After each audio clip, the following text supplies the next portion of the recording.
Okay, good morning, guys. I'm going to start filming these videos just to give you that overview opposed to just throwing charts your way. So the first thing that we're looking at today is on the macro chart here. This is pretty much the last area of demand that I have.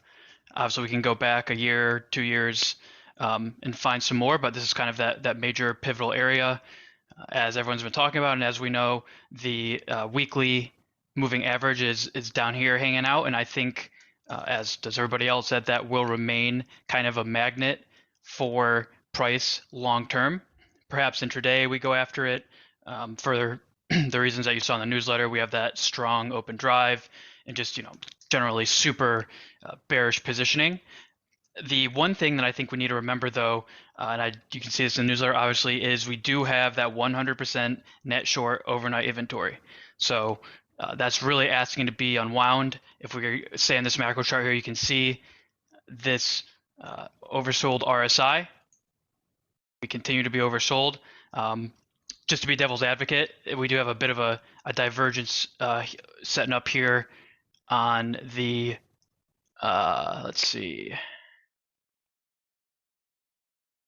Yeah, so the RSI actually bottomed before the market bottomed on this day.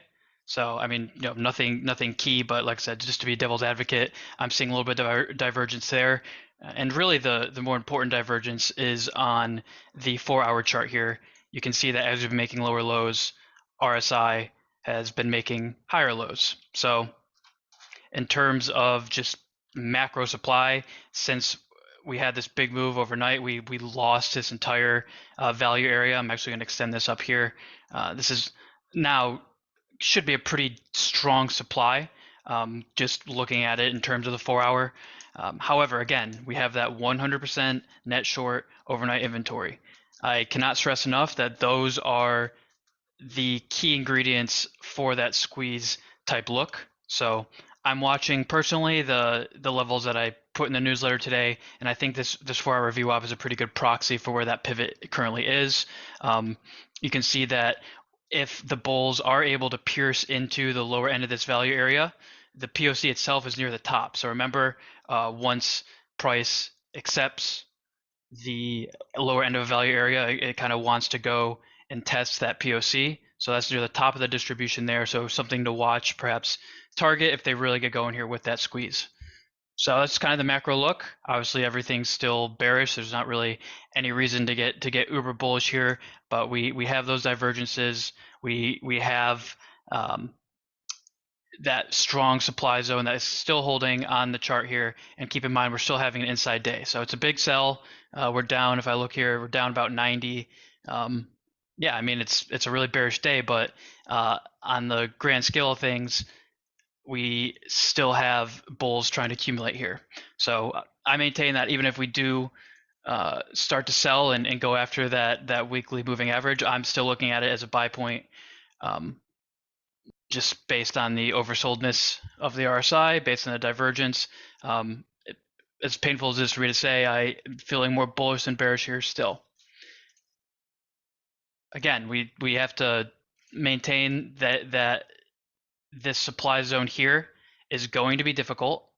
But I think that as long as we can continue this accumulation in this green rectangle you see, I think we're just building out time and volume near the bottom of that distribution. And I think eventually it's going to be a nice little fuel for the bulls to finally get us going here. This was an island value area. So what just that means is we opened up yesterday above it. So now we're here, we're testing it, and it is holding. Again, we can break through. This video is being filmed at 10:45, so we could break through by the time that I even post this. But as for now, this island value is holding, and combined with just the other indicators, it seems that the bulls are not yet capitulating. So it's really the fight between that magnet lower and the strong positioning that's been going on over the past several days here. Yesterday's rejection was super interesting. So this level here represents the last week's value area low to the tick.